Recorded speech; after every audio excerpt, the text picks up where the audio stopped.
The Constitutional Convention has done its work. Now it's up to the states to decide if they're going to ratify it or not. All right, and you're going to see a lot of arguments for and against the Constitution of the United States. And in this corner, wearing the blue trunks, weighing in at 230 pounds, are the Federalists. The Federalist guys are people, if you look at the word Federalist,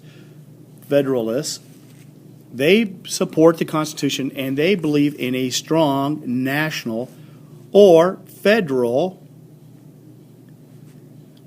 government.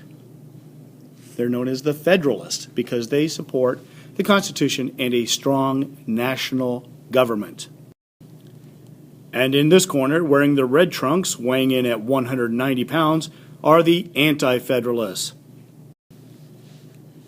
Now, the Anti-Federalists are the people that, they actually oppose the Constitution. And the reason they oppose it is because they fear that the federal government will get too much power. They favor, kind of like the people that liked the Articles of Confederation, they believe in a strong state government. Anti, A-N-T-I, right here, means against.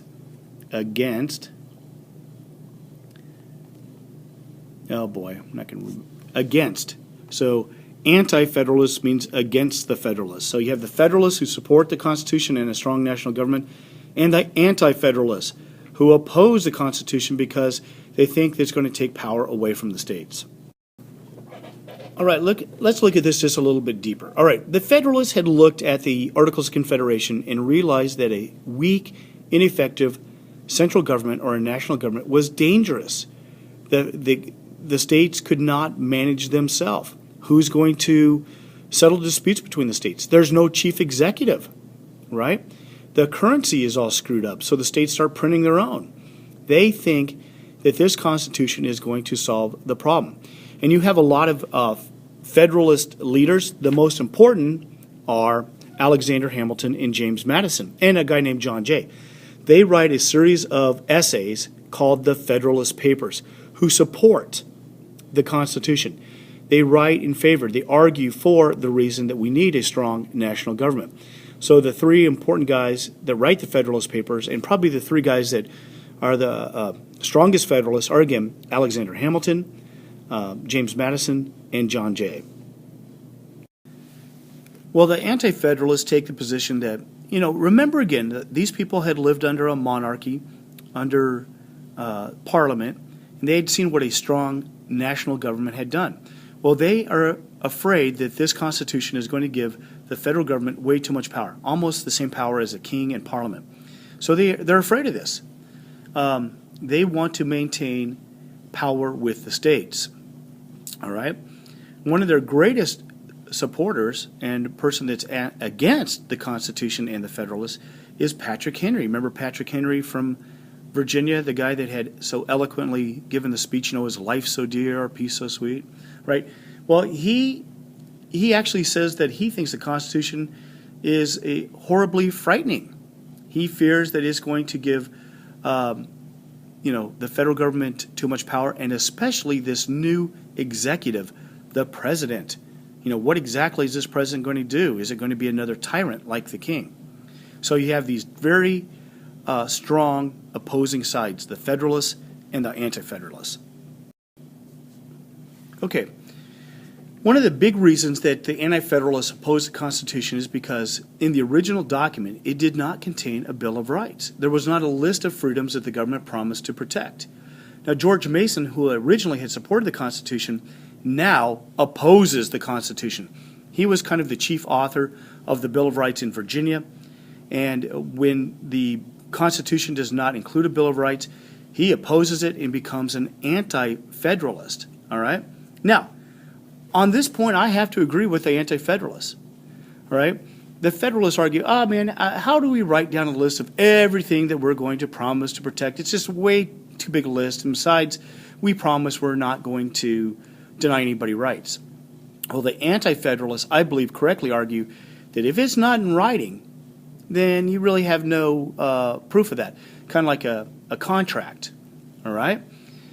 remember that they believe strongly in natural rights, and they want that spelled out in a document. Now think about it today. Our Second Amendment to the Bill of Rights guarantees the right to keep and bear arms. All right, I know it's pretty controversial today, and I'm not going to take a stand one way or the other. But it is written in the Constitution, in the Bill of Rights, saying that the Second Amendment promises to protect the right to keep and bear arms. Okay? It is written down. If it hadn't been written down, I'm sure by now a lot of members of Congress would have tried to strip that right from the people. So having it written down is a huge deal to the Anti-Federalists. And that I have to agree with. Okay, so now the Constitution is at the state level. Now the very first state to ratify the Constitution is Delaware, which ratifies it December 7th, 1787. Remember, the document was written on September 17th, 1787. So Delaware is the first one to ratify it. Pennsylvania follows, then New Jersey. Then it gets to Massachusetts. Massachusetts, you would think, would be one of the first states to jump on board with this. Remember, the revolution pretty much started in Massachusetts. Well, Sam Adams, remember, he was the leader of the Sons of Liberty, and John Hancock, they hold back their support. They're like, I don't know if I really want to grant the federal government this power. This doesn't look too good. If Massachusetts won't sign on to this Constitution, probably the other states won't as well. Well, finally, Adams and Hancock kind of convinced the state convention to recommend adding the Bill of Rights. Okay, so basically say, hey, if this Constitution had a Bill of Rights, we would go ahead and sign it. Okay. Finally, the ninth state. Remember, it needs 9 of 13 to ratify it. The ninth state, New Hampshire, ratifies it in June of 1788. So guess what? The Constitution now is in effect. But how strong would the Constitution, our government, be if only 9 of the 13 states ratified it? Really, even though 9 of the 13 is required, the minimum requirement to pass, what we really need is a unanimous decision.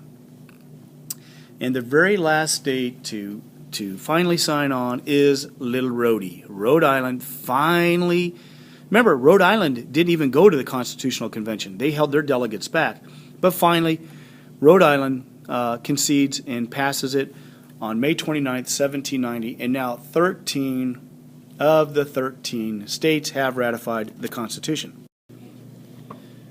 Virginia was also one that we probably need to talk about. Virginia was a state that it's a large state, it's a population is large, and geographically it's a large state.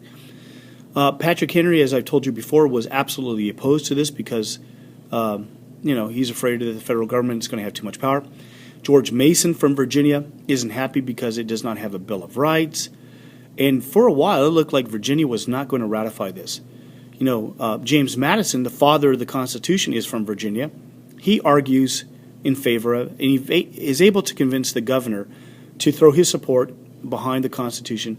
So, but really what they say is, yeah, we'll do this as long as there's a Bill of Rights. So what you need to know is, guys, these states are kind of signing on with the promise from the Federalists that they will add a Bill of Rights later. Okay, so that's kind of a gamble. They're saying, okay, we'll sign it, but you must add a Bill of Rights. Okay, so the new Constitution is in effect. Our new government is in place. And so the first thing we do is we hold election on the presidency. And obviously the most popular, the guy that pretty much is the rock star of the 1780s and 90s is George Washington. George Washington is unanimously elected president. Yay for George Washington. The vice president is John Adams. John Adams. Remember, John Adams was the guy, the lawyer who defended the British soldiers during the Boston Massacre. He's from Massachusetts. His cousin is Sam Adams. He is elected vice president. And, we don't have Washington, D.C. yet as a capital. So New York City, believe it or not, becomes the nation's first capital, New York City. All right? But again, remember, a lot of these states agreed to ratify this Constitution if they included a Bill of Rights. So one of the first things they need to do is add a Bill of Rights. So if you think about it, the funny thing about this Constitution is this. We ratify it, and the very first thing we have to do is change it. Change it. To amend means to change. All right? So the amendment process, and guys, we're going to get into this in much greater detail in Chapter 8 about how the whole government works, but I'll tell you this now. Changing the Constitution is not an easy process. All right? It has to be proposed either in the legislative branch or by a state constitutional convention, blah, blah, blah, blah. We'll get into that later. But once a change has been proposed, it has to go back to the states where 3/4 of the states have to ratify it. All right? So in 1789, this list, and actually there was 12 amendments originally. We'll talk about those later. Were sent out. In December of 1791, 3/4 of the states ratified 10 of the 12 changes. These 10 amendments are known as the Bill of Rights. The Bill of Rights. Now, James Madison insisted that the Bill of Rights does not give America rights. Okay, remember this. It's kind of a nuance of phrases. It does not give rights. It protects your natural rights, your God-given, natural-born rights. All right? And we've talked a lot about natural rights. So these are the rights that you're born with. And the Bill of Rights, all it does is these are the list that the government promises to protect. It doesn't give you the rights. It promises to protect those rights. You know, some of the rights that are listed, really kind of falls directly out of pre-Revolutionary War. The Third Amendment says that the government won't quarter troops in your house. Well, I don't think that's a real big issue today, but in 1790, it was. Okay, so the Third Amendment talks about the government can't quarter troops in your house. The Sixth Amendment gives you a promise of right by trial by jury, and we'll get into all the Bill of Rights later. But with the Bill of Rights in place, the Constitution is set, it's been ratified, and the first 10 changes or amendments, which are the Bill of Rights guaranteeing and protecting your natural rights, have been passed, and our framework of government is in place.